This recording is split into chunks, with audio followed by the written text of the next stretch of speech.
नेता अनुप्रिया पटेल जी से कि वो अपनी बात को रखें। प्रिंट और इलेक्ट्रॉनिक मीडिया से आए हुए मेरे सभी मित्रों, आप सभी को सादर नमस्कार। मेरी पार्टी अपना दल एक लंबे समय से एनडीए गठबंधन का हिस्सा है और अपना दल और भारतीय जनता पार्टी के गठबंधन की ये जो यात्रा है, पिछले 3 चुनाव से 2017, 2014, 2019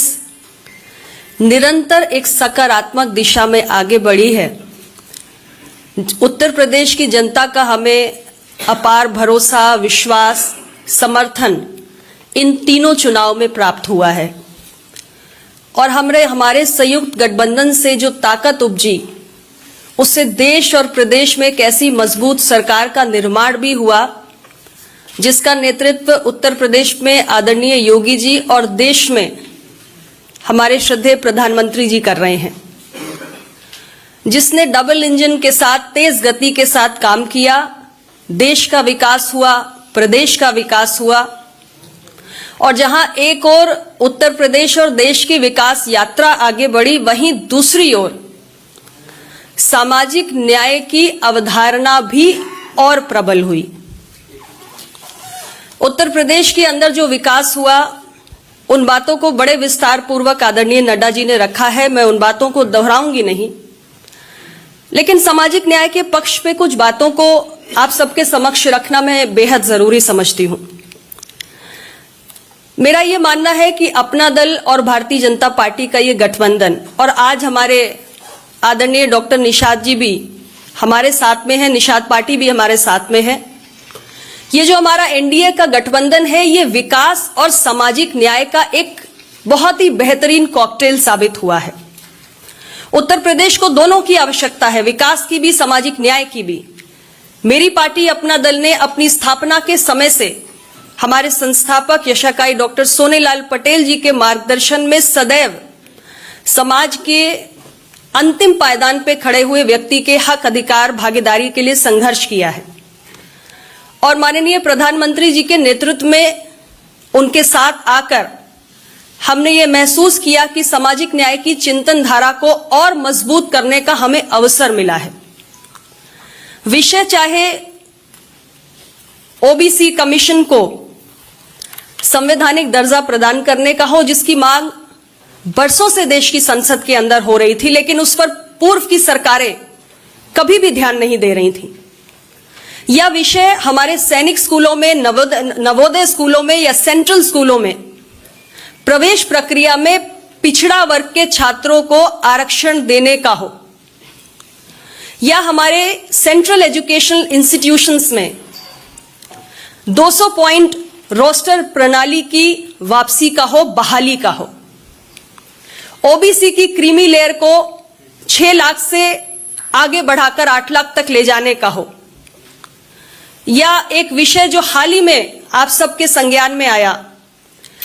नीट की परीक्षा में एमबीबीएस और पीजी के एडमिशंस में अखिल भारतीय कोटा के तहत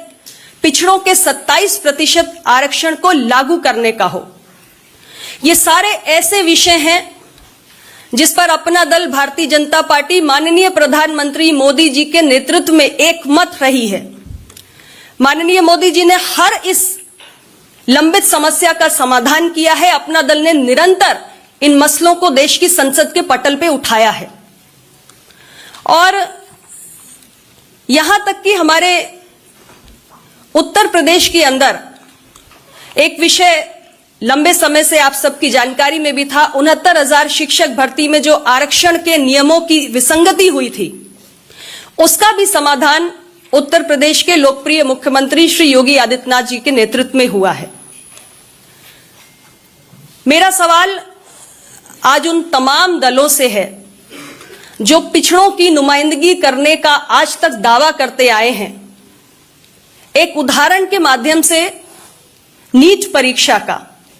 आप सभी जानते हैं कि 2007 में सुप्रीम कोर्ट ने यह निर्णय लिया था कि एससी एसटी के लिए नीट की परीक्षा की प्रवेश प्रक्रिया में आरक्षण की व्यवस्था को लागू किया जाएगा और उस वक्त ओबीसी को रिजर्वेशन देने का जिक्र कहीं भी नहीं आया था। देश में यूपीए की सरकार थी 148 सीटों की, और ऐसी तमाम पार्टियां जो सामाजिक न्याय की बात करती हैं, वो बाहर से या सरकार में शामिल होकर समर्थन देने का काम कर रही थी। लेकिन उस वक्त नीट परीक्षा का वो स्वरूप जिसमें ओबीसी आरक्षण लागू नहीं है, ऐसे तमाम दलों ने उसको स्वीकार किया, जबकि वो चाहते तो इस समस्या का समाधान करा सकते थे, क्योंकि उस वक्त की सरकार ऐसे ही पिछड़ों की और सामाजिक न्याय की नुमाइंदगी करने वाले तमाम दलों की बैसाखियों पर टिकी हुई थी। लेकिन अफसोस की बात है कि पिछड़ों के नाम पर प्रतीकात्मक राजनीति करने वाले दलों ने उस वक्त नीट के उस स्वरूप को स्वीकार किया और ओबीसी के आरक्षण को लागू करने की बात नहीं की। लेकिन हमारी सरकार ने, प्रधानमंत्री नरेंद्र मोदी जी की सरकार ने नीट की परीक्षा के अंतर्गत अखिल भारतीय कोटा में ओबीसी का 27% आरक्षण लागू करने का ऐतिहासिक निर्णय किया है। यह एक उदाहरण है, ऐसे तमाम उदाहरण हैं जो हमारे सरकार ने किए हैं। मैं आपको यहां यह भी बताना चाहूंगी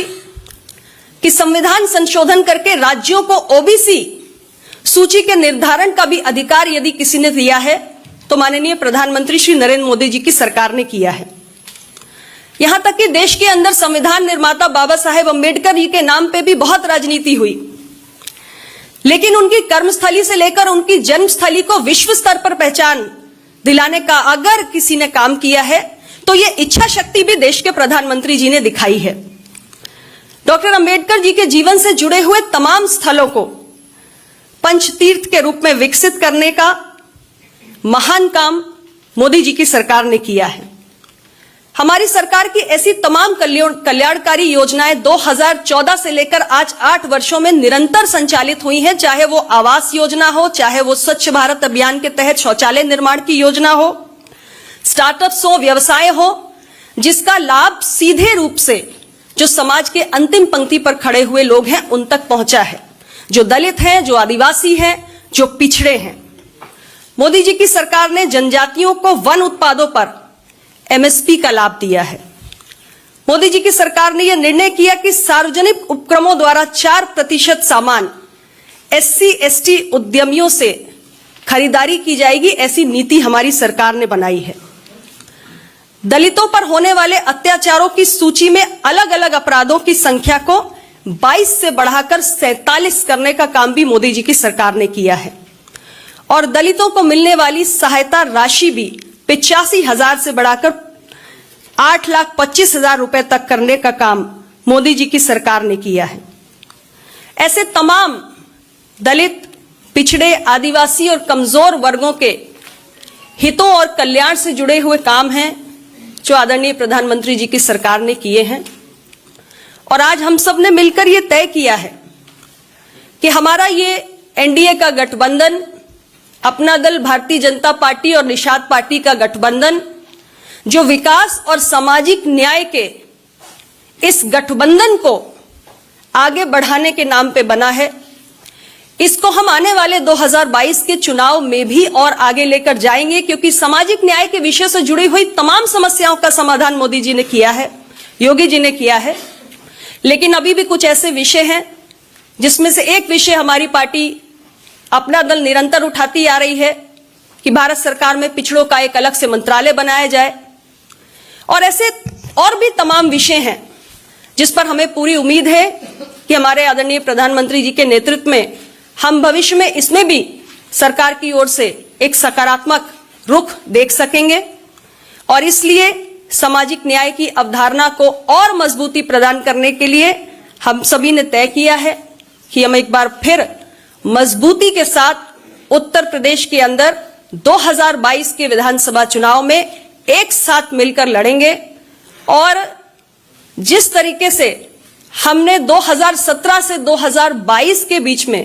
एक नए उत्तर प्रदेश की तस्वीर गढ़ने का काम किया है, उत्तर प्रदेश के विकास को नई ऊंचाइयों पर ले जाने का काम किया है, और उत्तर प्रदेश जैसा महत्वपूर्ण राज्य जहां पिछड़ों की आबादी 50% से भी ज्यादा है, वहां हमने सामाजिक न्याय की अवधारणा को और मजबूत करने की दिशा में बहुत सारे कदम उठाए हैं। ऐसा अभी और भी बहुत कुछ है जो हमें साथ में मिलकर करना है। उत्तर प्रदेश की 403 सीटों पर पूरी मजबूती के साथ अपना दल भारतीय जनता पार्टी और निषाद पार्टी हम सभी मिलकर चुनाव लड़ेंगे भी, जीतेंगे भी और उत्तर प्रदेश को आगे लेकर जाएंगे। आप सबका बहुत बहुत धन्यवाद।